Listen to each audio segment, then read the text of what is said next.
We've set out to uncover the story of one place through the whole of English history. Romans, Vikings, Anglo-Saxons. That is a piece of an Anglo-Saxon bone comb. And all with the help of the local people. I told you it was only going to get better, didn't I? We think we found a mortar floor here. If in doubt, I put it in the tub and then Robert throws it out. The more you find out about the village, the more intriguing it gets. You don't realise the heritage that a village like Harcourt or Beecham has. The place is Kibworth in Leicestershire. Sit swa sterk winters at each dure lutian at ham, for eie slaver des mines. Using archaeology and science, we've already found a lost past. I can tell you who may well have lived on this spot. Really? His name was Alfred. So basically we're going to have to dig up your entire garden. The first chapter took us as far as 1066, the Norman conquest. What does it feel like as to suddenly have this new world coming on top of you? It's not, it's the end of the world. It's not a new world, it's the finish. The end of the world? The end of the world. It's a disaster. So how did the villagers respond to this disaster of conquest and war and brutal foreign occupation? How did it shape them and change them? How did they become us?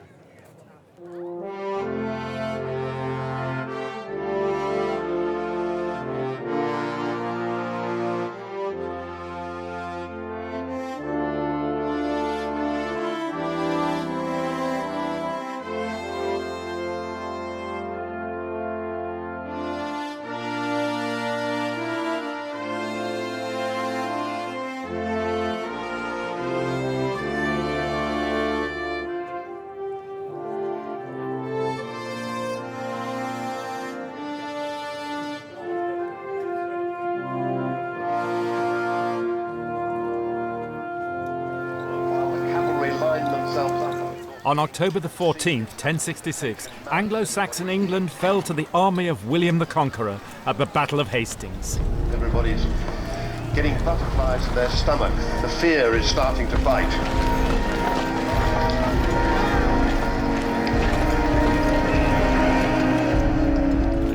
Standing in the shield wall that day, there may have been men of Kibworth under their Lord Elfridge. Yes, they've slammed into that shield wall again. They're really giving it some hammer now. The flower of the English nation fell there, said the Anglo-Saxon Chronicle, and God gave victory to the Normans. We also have groups here from all over Europe. We have friends here from France, from the Netherlands, from Germany, from Poland.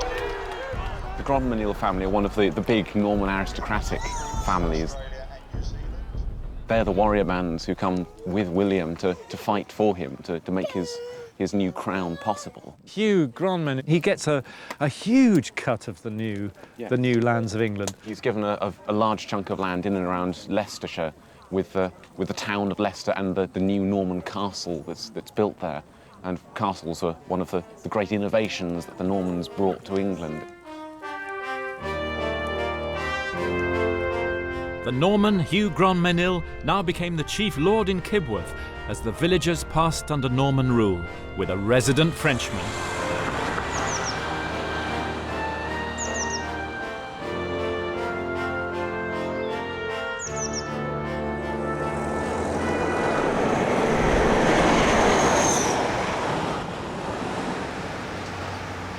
Reporting in English, the Anglo-Saxon Chronicle says that the Normans spread their grip over the whole of England, and they oppressed the English people by building castles everywhere. Now I think they built one in Kibworth using the old Roman mound in the centre of the village, the Munt. But how to prove it? The Normans siege Leicester, sack it, destroy half the city, level 120 houses to build a castle.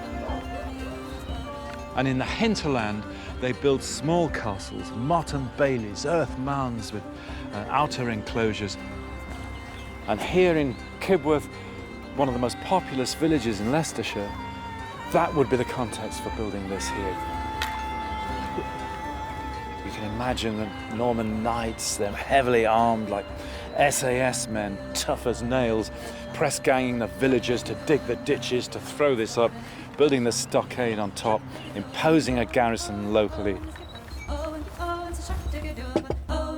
This is the area that we surveyed. Yeah. It's hardly discernible there. Yeah, no obvious features. There's no obvious features. Yeah. More work needed. Proof that it was a castle was frustratingly elusive. It's all rubbish, obviously, from gardens. Yeah. It's been so heavily disturbed.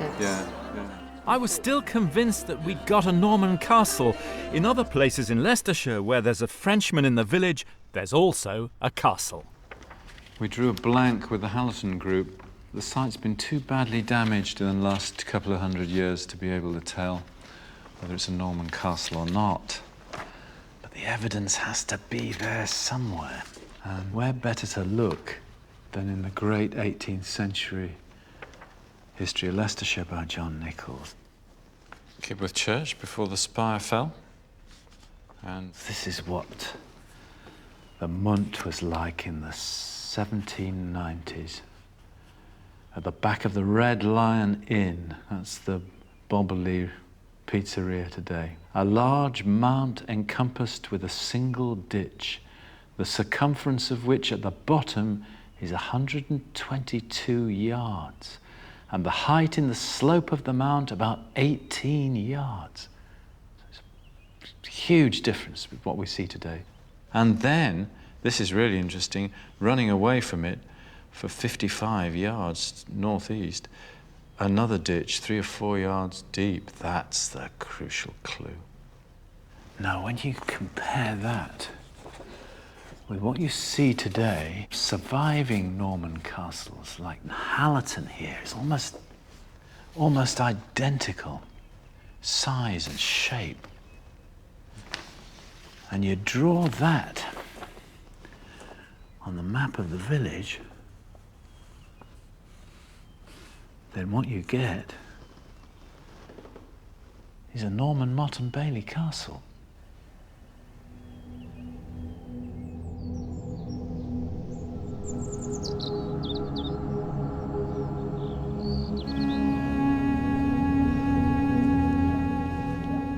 So even little Kibworth Harcourt got its Norman castle with its Frenchmen dominating the Saxon village with its allotments behind. And pretty soon after the invasion and conquest, the Anglo-Saxon landowners here, Edwin and Alfrich and Alfmayer, were removed, part of a wholesale removal of the English ruling class. By 1086, there's only 2 out of 1,400 chief tenants in England are of English origin. And even more fantastic, for the next 100 years, there's virtually no intermarriage between the Norman aristocracy and the native English. The Normans quite clearly consider the Anglo-Saxons socially and ethnically inferior. And the English here are living not only under occupation, but under apartheid. It took William and his mercenary armies nearly 20 years to subdue the English. And then, in winter 1085, the king had deep speech with his councillors about England, what sort of land it was, what kind of people. After Thisum have the king Mitchell Yethach on Swithe Delpespache with his. And he sent his men all over the country to find out. The jurymen from Kibworth and Smeaton were summoned to their assembly place. It lay in the countryside north of Kibworth, and for centuries was the meeting point for the local 100, the subdivision of the shire. And as its name suggests, it was a tree. I've come here to meet a Kibworth man who's been obsessed with local history all his life and who thinks that he can pinpoint the lost site of the Gar tree. These now forgotten meeting places lie at the root of the English system of local representation. Hi, Stuart. And Stuart knows more than anybody about this one. Good to see you. And you. Come in. The den. Oh, gosh. The Gar tree stopped being used for local government and oath-taking in the early 1700s. But the site was recorded by the great 18th century antiquarian John Nichols. Because in here, there is actually one of the very only maps of where the Gartree bush used to be. Oh, isn't that fantastic? There. Oh, yeah. And it's on the Roman road, the old Roman road, on the north side of the Gartree Road. Let me show you on the map. So it's on the Roman road itself? It is. I think it's there. These trees and mounds were important places for the English. As late as the 19th century, in many places, they voted in the open air, just like their ancient ancestors. When I was a lad, there used to be a big tree, which is now gone, and this is what I'm looking for here. That's the last Gartree that stood on the point. And there it is beside the road itself, where the Roman road disappearing to the distance. I always believed it was the site of the Gartree bush. Not many years after that, it died. It was a sad moment because it was the only thing that identified where we think the spot is. And when it fell, it rotted away. The farmer didn't touch it for several months. Knowing it to be hallowed ground, he left it. And they are kind of hallowed ground, actually, aren't they, these kind of places? I mean, thousands of years of being the landmark for the people of the whole part of this Shire, this part of the Shire. Such was the importance to me of this spot that I actually got a piece of the tree that was lying in the field. And there it is. That's the last piece of the Gartree. Holy trees, ancient myths, Herne the Hunter, Robin Hood. It's a fragment from the roots of England. Like an elephant skull, it is. Isn't it? You know.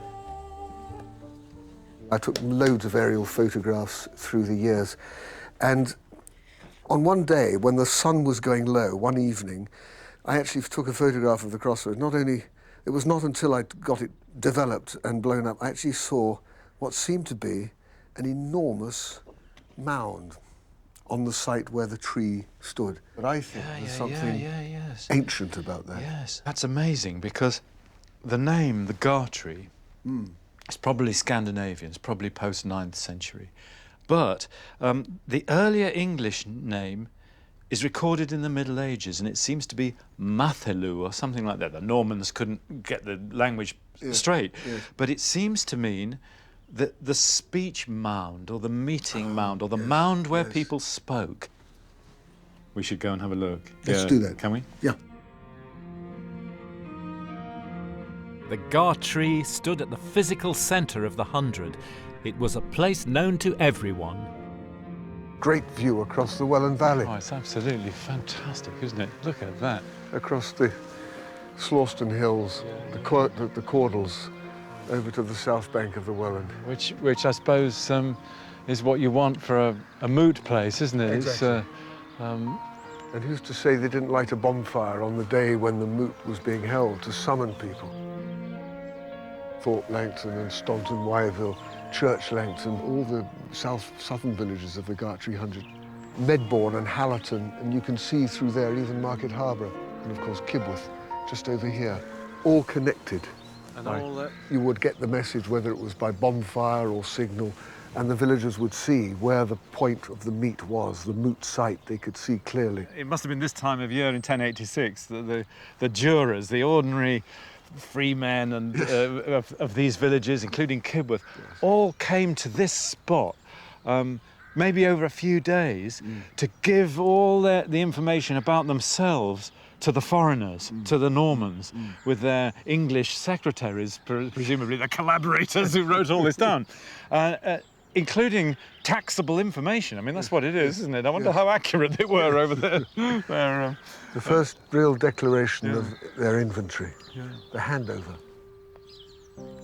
Tis scherma totelena, akit nethuchta himnan scherma todona, an oxe, ne an ku, ne an swin, nas beliven, that nas set on his jubrite. He was a hard man. He's a switha stark. Which means that he was a very hard man. Yes.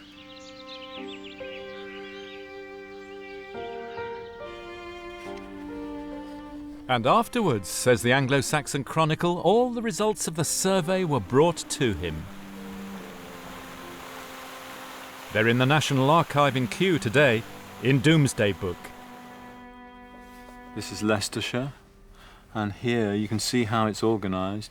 Here's the list of the landowners, most of them Norman lords who, of course, have replaced the It's not a neutral historical source, it's the record of a cataclysmic takeover in English history. Granter's menu. Here we go, Kibworth. Kibworth, Cliborn even. That's obviously Norman's mishearing Anglo-Saxon, isn't it? Oh, and that's actually the Frenchman. Kibworth Harcourt, first of all. There's 12 carucates of arable land on this. It's the old Danish system of measuring land which they used in the East Midlands. In Kibworth Harcourt, the population was a mix of free and unfree people, with some slaves and the Frenchman. But in Kibworth Beecham, curiously, in view of its later history, there were no free people at all.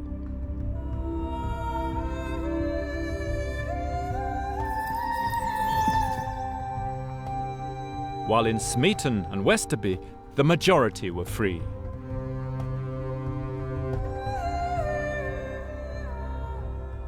As for what happened to the Anglo-Saxon lords before 1066, Elfrich and Elfmere, Edwin Alfeth and the rest, we simply don't know. But perhaps there's one little clue, one trace of human feeling in all this bureaucratic detail in an entry from a village further south, where one Alfrich had farmed his land freely before 1066, but now farms it at a rent from William a Norman. Graviter et miserabiliter, miserably and with a heavy heart. And you can bet that they felt the same way in Kibworth too. For the English people, it was the start of a long time of oppression, and in Kibworth they saw the horrors close up. 1124. In this same year before Christmas, Ralph Bassett held a court of the King's Things at Houndhill in Leicestershire, and hanged there more thieves than anyone had before. 44 men were killed in no time. 6 of them were blinded and castrated, and many honest people said many of them suffered very unjustly there. But our Lord God, from whom no secrets are hid, sees the poor oppressed by every kind of injustice, deprived of their property and their lives. A terrible year was this.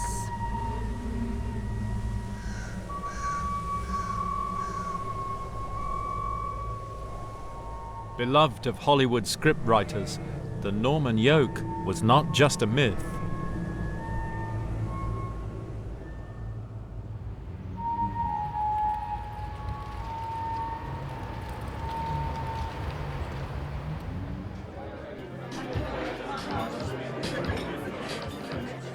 There was rage and racism on both sides. The defeated English retreated into their own language, their own jokes, their own customs.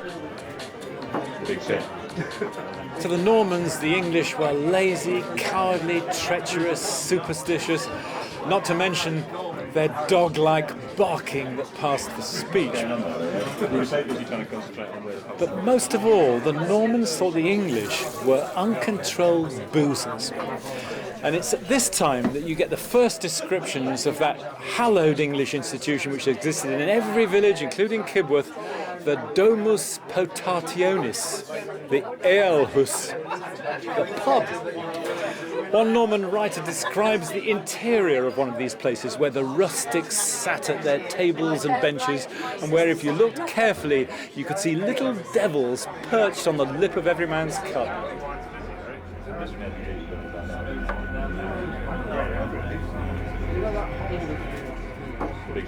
He's the old one, I'm the good-looking one, yeah? But it's interesting, isn't it? I think so. So even then, the English seem to have seen the pub as a place where you could get away from it, to chew things over, you know, see a man about a dog. But the Normans, for them, the pub was a place you wouldn't be seen dead in.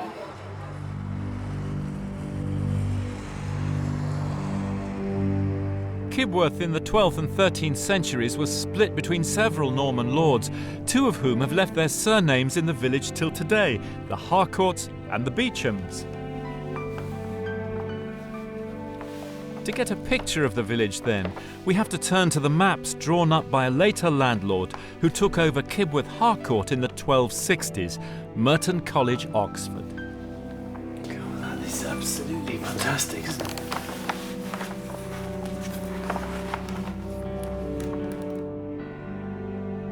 Astonishingly, Merton kept a record of all the families who lived here from that time. Oh, the old families. The Parkers, the Foxes, Colemans, Wayne's ancestors, the Bryans, the Sanders. They go back into the Middle Ages. Isn't that just gorgeous? London Way. So that's the A6. And Kibworth's on direct route. Poor old Kibworth, yeah. And still presumably working as an open field village. So as it had been in the 13th, 14th century. Oh, it's absolutely wonderful. Oh, and St Wilfrid's Church still has its beautiful spire. Right. One of the village tragedies. When did that disappear? Fell in 1825, I think. Right. 160 feet. It was absolutely beautiful. But the key to the Merton maps, the centre of life in Kibworth from the Anglo-Saxons until 1779, is the open fields. And if you want to see what life was like in the heyday of the open fields, there's one place you can go, Laxton, the last open field village. Here in Laxton, you can see how our ancestors made their living for over 800 years.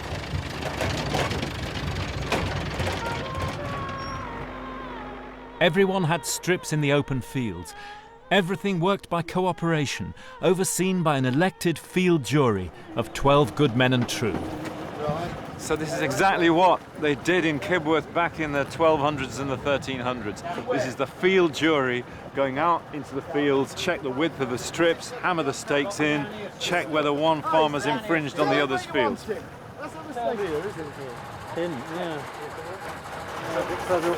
So what are you looking for then, Roy? How can you tell where to put them?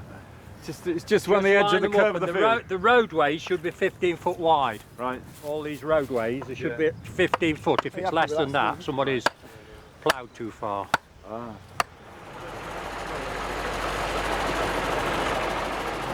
The other great thing about this is you get a real sense of what an open field landscape looked like with these huge open fields. There's no division between the strips apart from the balks and the stakes. It's great wide open landscape. This is just what Kibworth would have looked like then. A well-off peasant might have 50 or 60 little strips scattered through the three fields. None of them straight. There's not a single piece that's straight, I don't think.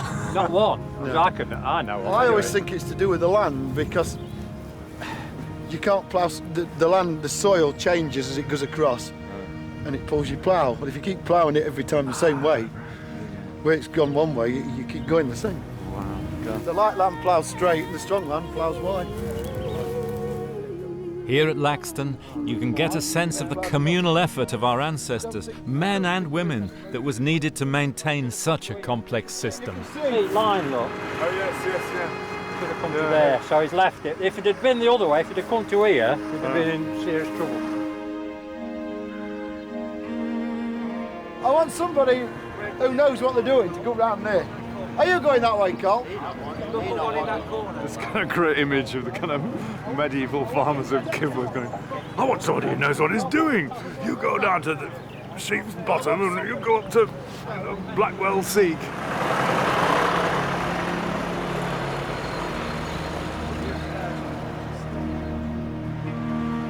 Today, the Laxton Field Jury meets in the Dovecote Inn. We've got, up at the top of the map, we've got the old Mott and Bailey castle site where the Lord of the Manor lived. We've got Westfield, Millfield and Southfield. And the way this developed was that so people had got a fair share of good land and bad land. It was a way of distributing the land so it was equal and fair to everybody. One is always fallow, one is then followed by wheat, and then the third field is always a spring-sown crop. And then the woodland forms our parish boundary, so you can see how the rural landscape developed from the centre of the village out into the countryside. What findings we got off Millfield? We've got Johnny Godson here on Langwell, not ploughed far enough. Langwell. Langwell, yes. This is how the Kibworth jury worked during the Middle Ages. Right. Yeah, then we've got Ivan Rayner on, well, I don't know what you call it, top of Westwood Edge there, next to ploughed too far. About a foot. Final one. Final one. It's fairly. It's fairly. It's fairly blatant. To be Yeah. Yeah, it is. Yeah. So we're going to find him. Yeah. Go on then. I'm open. What we put in? 50 quid. But this is much more than a quaint survival. You're watching the roots of the English system. Fiver. Yeah. All in agreement. Cooperation, respect for your neighbours, and the idea of fairness. That good old Anglo-Saxon word.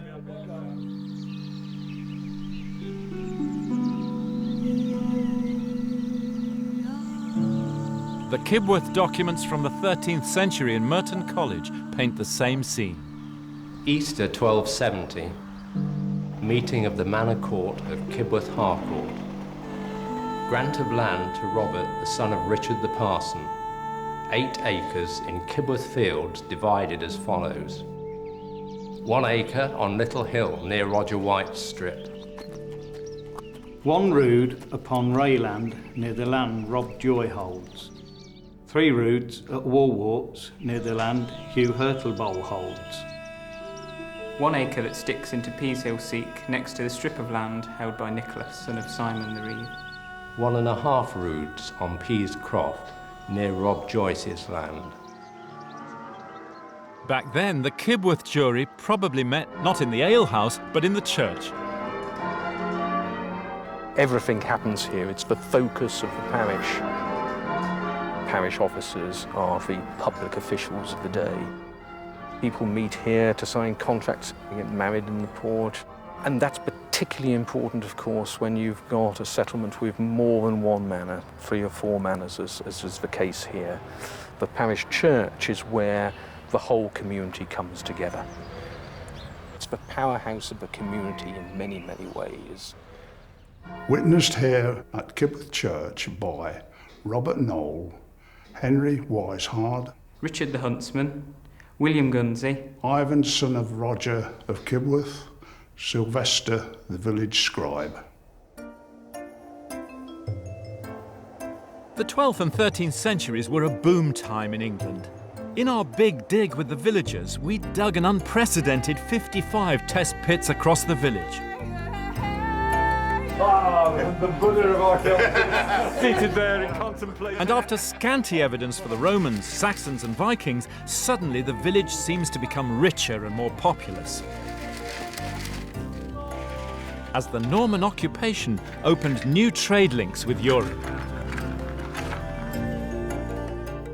Back in Cambridge, Carenza Lewis was now processing all the evidence that the villagers had gathered from their test pits. Take us on from 1066, the next couple of 100 years. How does it look in the ground? It's very interesting, actually, really quite dramatic. When we get into the post-Norman period, look how it changes.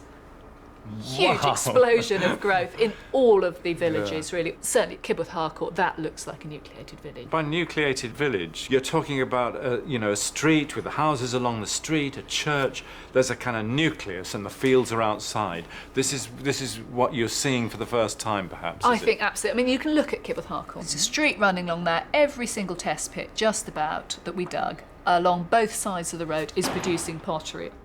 It's a populous place. Absolutely. And Kibworth was also a place where travel and communications were developing. Take the A6, the bane of all Kibworth people's lives today. It was made a turnpike in the 18th century, but it starts in the 12th century, linking the village with Leicester and London. The village was doing well. And in March 1223, the king awarded Kibworth Beauchamp a licence for a market. King Henry to the Sheriff of Leicester, we grant to our trusty and well-beloved Walter de Beauchamp that he may have a market in Kibworth on Wednesdays, providing that that market does not prove a nuisance to other merchants in the region.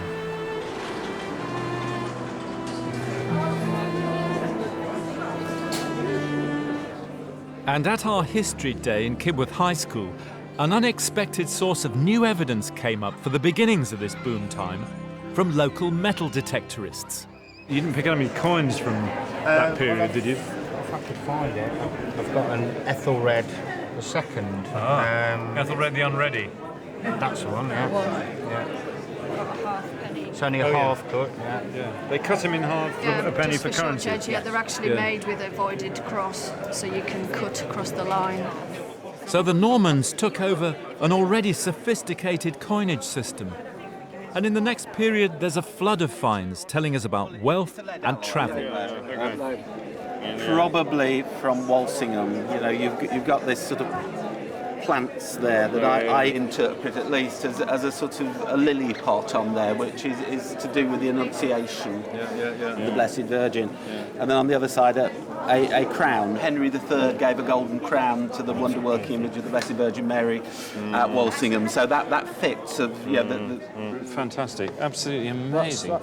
So somebody's got an Islamic coin and turned it into a brooch. Can't read Arabic script, I'm afraid. I'm ashamed to say, but I didn't think it'd be a drawback doing the history of Kibworth, but constant surprises here. So the economy boomed, the population more than doubled, markets opened everywhere, and the common law developed. Even the poorest English men and women had rights as well as obligations.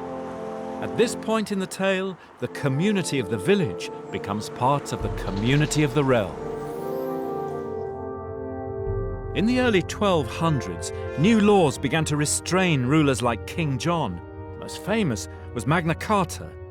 But among them, one was especially important to the people of the village because it made them more free to use their own countryside. It's called the Charter of the Forest. And talks about their liberties and their rights, which had been held before in England. English people hark back to their Anglo-Saxon past as a time when, or so they believed, they had all these common rights and common laws which had been eroded during the period of rule since 1066.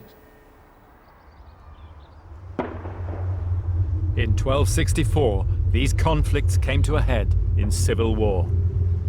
The barons had forced great reforms on King Henry III, which were published now not only in French, but in the people's language, English. Among the rebels was the Lord of Kibworth, Sire de Harcourt. The rebel army confronted the king at Lewes in Sussex. No other country in Europe had gone so far and so early in attempting to reduce the king to a constitutional monarch.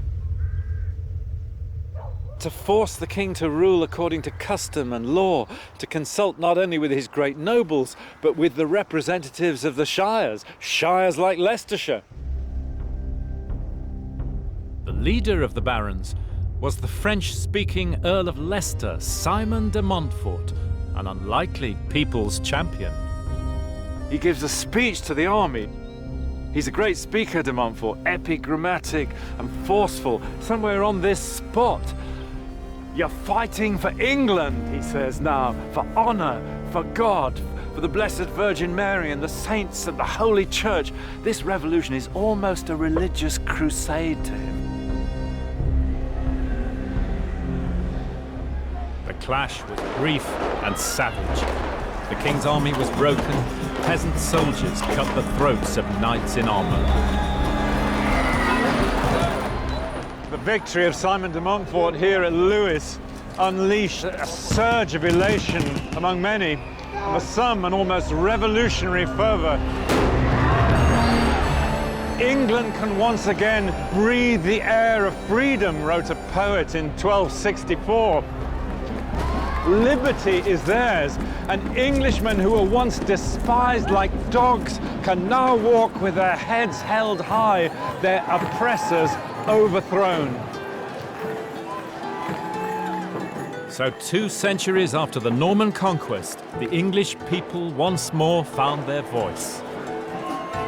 All generations quarry the past for defining moments of identity. And for the English people, de Montfort was one.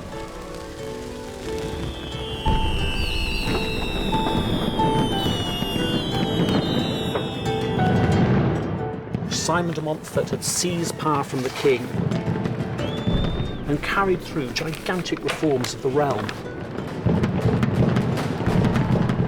He sent a justiciar, a legal official, round the kingdom to hear everybody's complaints, even from the lowliest peasant. And some of the legislation, the abolition of various impositions, various types of fine, were directly designed to benefit the peasantry. So you can see that the peasants themselves believe passionately in these kinds of reforms. And I think particularly this area of Leicestershire, South Leicestershire, is very radicalised politically and very informed. The peasants know what's going on. And almost miraculously, we've got a glimpse of that heady summer of 1264 from Kibworth itself. A month after the Battle of Lewes, the villagers went on their annual local pilgrimage to the ancient church of St. Mary Arden, 5 miles away at Great Bowden. Pilgrimage is hardwired into our DNA. 99.9% of pilgrimages in the Middle Ages were local ones. Every parish has a place outside the village, outside the centre of settlement, where people will go.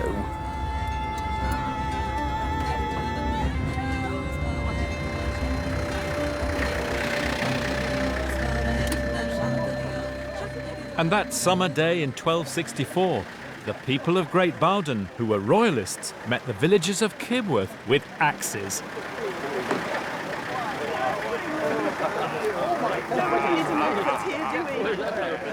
Oh, that's great, that's great. Hello, everybody. I see the Bowden people have come armed with their axes. What followed is a tiny moment in a bitter civil war. But it shows how deep the passions ran even at local level. Right, are we meant to be afraid now? No, you're or friends. ready for You're battle? friends now because you're wearing the badge. Joined it.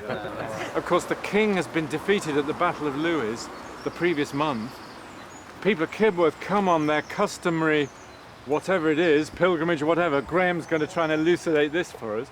And when they try to go into the church, as was their custom, then some of the people of Bowden, led by this guy called William King, suitable name for a royal estate, barred their way, and then an axe was produced. Come and have a look at the church first. The man at the centre of the fracas came from a well-known Kibworth peasant family. He was called John Woddard. He's later found with Montfort's army down in Kent.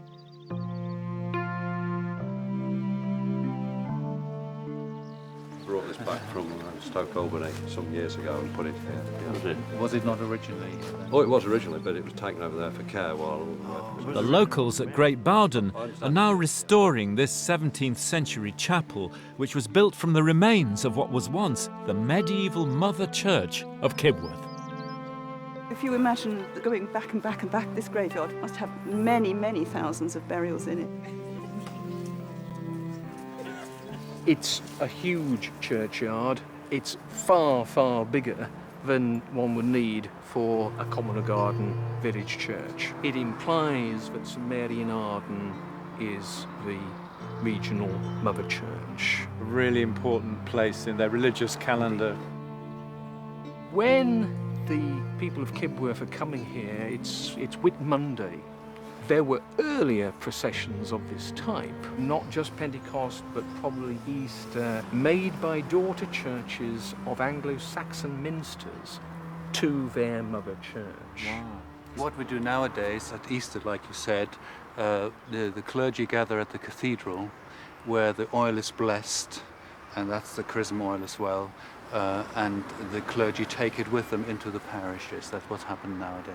It always seems to be the same. One parish is trying to keep another parish behind it in the procession. They're competing for the privilege of going first into the church. Maybe 24 parishes converging on this place, and for a ceremony which was full of movement and light and sound and joyousness, because Pentecost is the birthday of Christ's church. Do they walk barefoot? Was there a particular tradition? Did you carry banners? Oh, you certainly carried banners. You were representing your parish. Yeah. So when somebody tries to tell you to get back in the queue, local patriotism takes over, I suspect.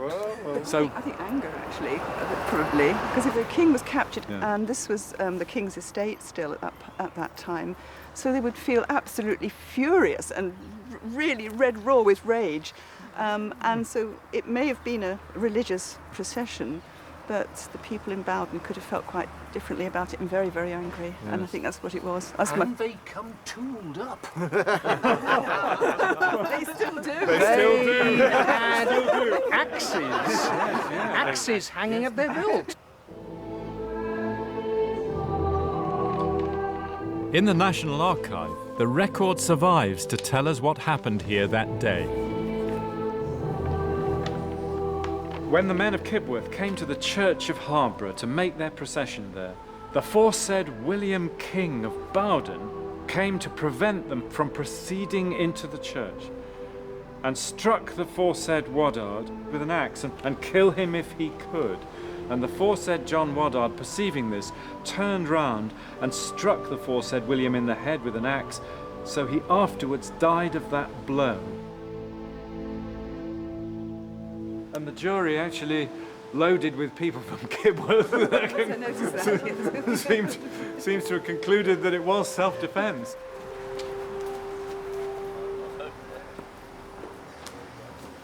One of the things which has really emerged, I think, from recent work on this whole period is the way peasants were radicalised and took part in the actual fighting. They both took part in raid and counter-raid, in the bands of Montfortians burning villages in surrounding areas. But they also fought in the great battles. I mean, I would have thought Woddard was very likely in his troop at the various battles, and we may think probably of contingents from Kibworth, peasant contingents from Kibworth, physically on the fighting side. That summer, de Montfort summoned a great peasant army from all over England, including John Woddard of Kibworth, to repel a French invasion. But that was the high point of the revolution. The following year, it was crushed at Evesham.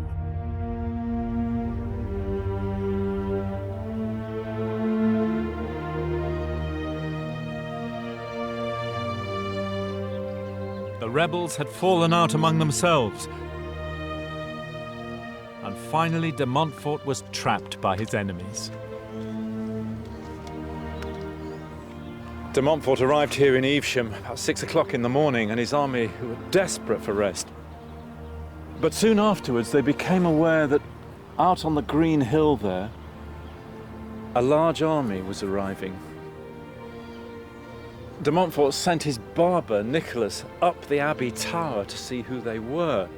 Nicholas was an expert in heraldry. When they reached the top of the hill, they unfurled their royalist standards, and Nicholas knew exactly who they were. "God save our souls," he said, "for we are dead men."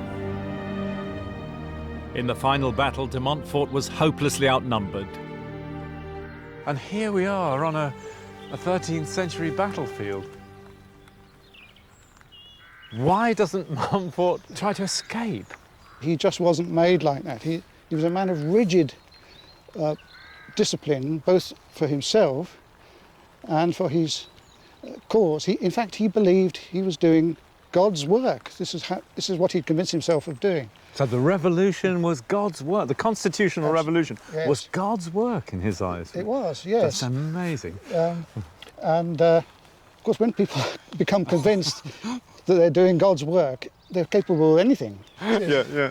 And when they got up here and they could see what they were really facing, they panicked and fled in all directions. What happens to Simon himself then at this moment? Well, he's very quickly surrounded by his enemies.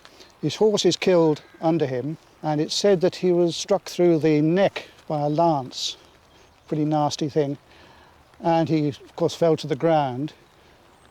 And people were so fired up at this point that his enemies pounced upon the body and chopped it up. Chopped all the arms and legs, head, and the private parts as well. They were all chopped off. The same thing happened to all those people who'd fled. The rest of the day, they were chased all over the landscape, wherever they could be found, and killed. Some people got into the town and thought, oh, we'll hide in the abbey, we'll be safe there. But they weren't. They were killed in the abbey. The high altar itself was splashed with blood. Bodies lay everywhere. It was the most appalling scene. Did John Woddard of Kibworth die here? We'll never know. This is the traditional spot where Simon was killed, isn't it? The site of Simon's death immediately became a place of pilgrimage. And people of all walks of life came here from all over England, including peasants from around Kibworth, seeking miracles. People came from far and wide to make use of this water, which they believed had miraculous powers. A real emotional response to his defeat welling up among ordinary people for whom the revolution had meant something, even though it failed. So it's a window, a brief window, which closes after about 10 years, into what ordinary people were inspired by at the time. And even in remote places like Kibworth, it was the talk of the village, you know, what Earl Simon is going to do for us, and well, what we're going to do now he's gone.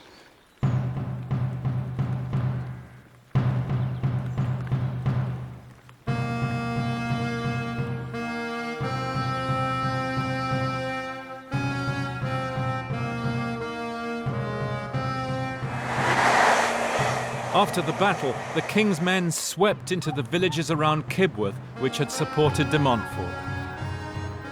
Sire de Harcourt was captured and thrown into jail, and the king's assessors made an inventory of his estates.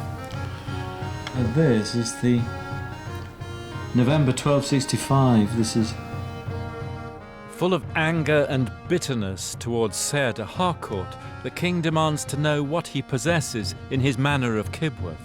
How much arable and meadow, how many freeholders and villeins, the condition of the manor house, the dovecot and the windmill, and its annual taxable income.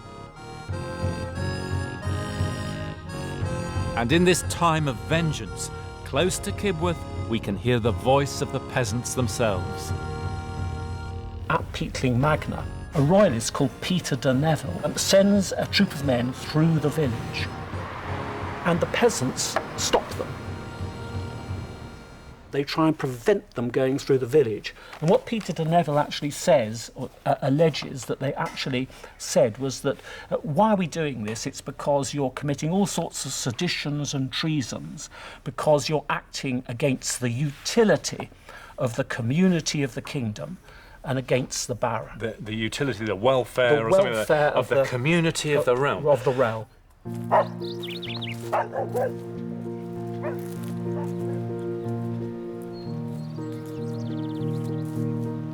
De Neville was in a cold fury and threatened to burn the village down. Men took shelter inside the church, and a small group of the villagers, mainly women, stood out here and argued with the king's men, and they were led by a woman, by Mrs. Pillerton, the wife of one of the peasants. Oh, that's so beautiful, isn't it? She said to the king's men that they were guilty of heinous treachery and other crimes because they were against the barons and they were against the welfare of the community of the realm. I can imagine her as a fairly buxom, sturdy, real woman of the soil, and certainly very, very determined. But she was backed up by her other women. I believe the record says that the women pleaded with Peter's men. So you can imagine them. And they'd promise anything, really, to protect their families. We would, wouldn't we, Margaret?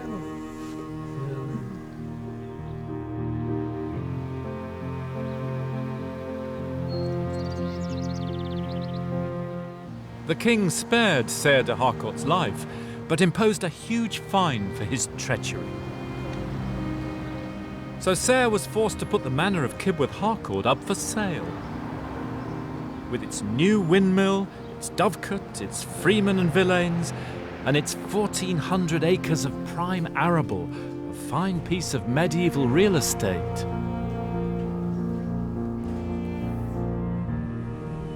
And with that, a new character enters our story, Merton College, Oxford.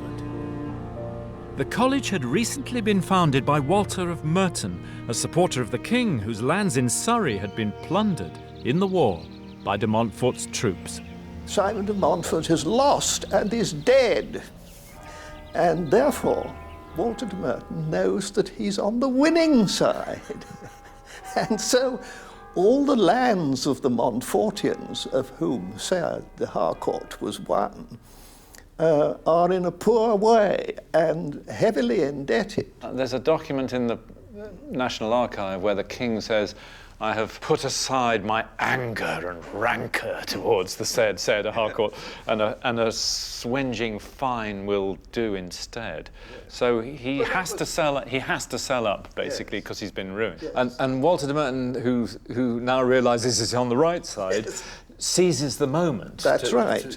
Yes. And as he's the former Chancellor of Henry III, he's in a good position and pays off these debts and buys, it's interesting, he buys first the advowson of the chapel and then 3 days later he buys the manor in 1270, October 1270. The purchase document, I think he use some word like my old friend, my associate, my dear old fellow, or something like that. Just tell us the story. Walter perhaps was sensitive to the passionate feelings aroused by the failed revolution. Best perhaps let bygones be bygones. This is what you've really come to see. Well, that's just wonderful. College's monument room. Wow. So when was this built, Julian? It was finished in 1291 and it was built to be fireproof. A stone roof. You see there's no wood in the roof and there's no wood in the floor. It's all stone and tile. State of the art for the late 13th century. And here are 750 years of the records of Kibworth Harcourt, an almost unbelievable treasure trove of the social life of the village. And they even have Sayre's sale document. I cannot believe that this is... Whose seal is that then? That was de Harcourt, I think. That's the Harcourt seal. Here's the text. Sayres de Harcourt. Sends greetings. And then saying he's conceded and by this charter confirmed. And Walter de Merton. Absolutely great. My dear friend. Taking the shirt off my back, but he's my dear friend and fellow.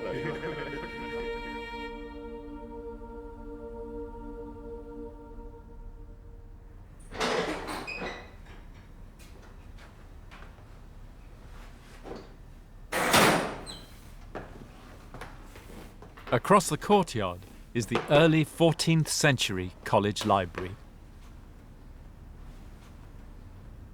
Isn't this wonderful?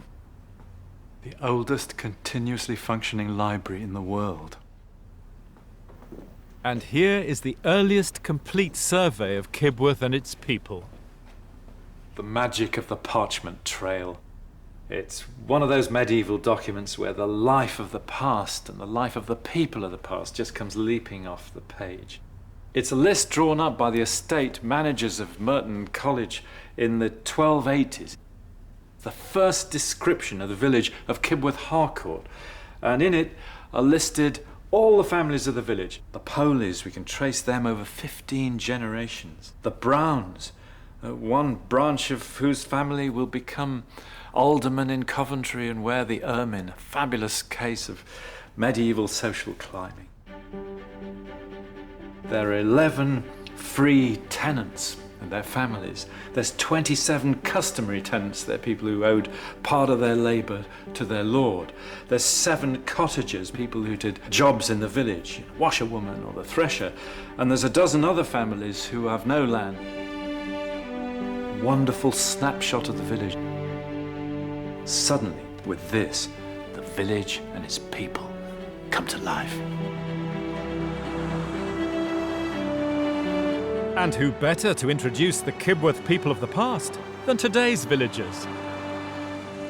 Emma Gilbert, Villain. Robert, the doctor. Alice Starr. Matilda Starr. Sisters. Robert the Thresher, cottage holder. Beatrice Sybil, Villain.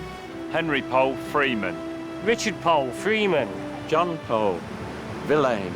Cousins. Alice the washerwoman. Robert the broker. Scholastica, Villain and widow. John Goodyear, Villain. Hugh Bond, Villain. Will Rains. Henry Button, Freeman.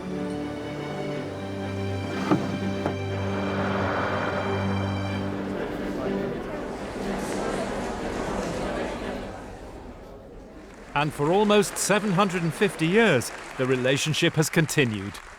On behalf of the College Choir, can I say what a very great pleasure it is for us to be with you this evening and to bring greetings from the Warden and Fellows at Merton. Our founder, Walter de Merton, will be pleased to know that the relationship between his college and Kibworth is alive and well today. Ladies and gentlemen, the choir of Merton College, Oxford.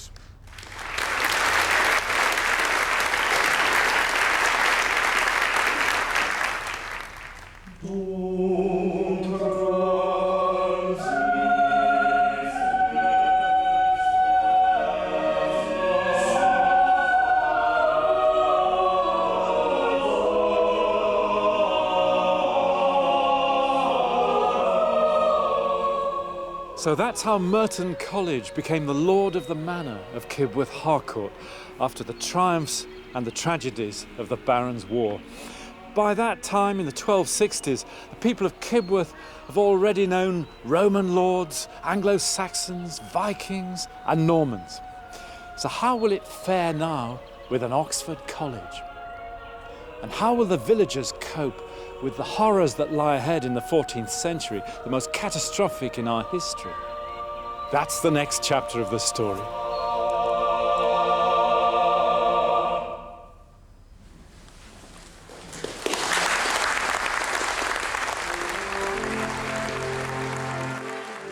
Next in the story of England, the Great Famine and the Black Death, times of trial and times of hope. Are you a local person? Yeah, I live in Oakley.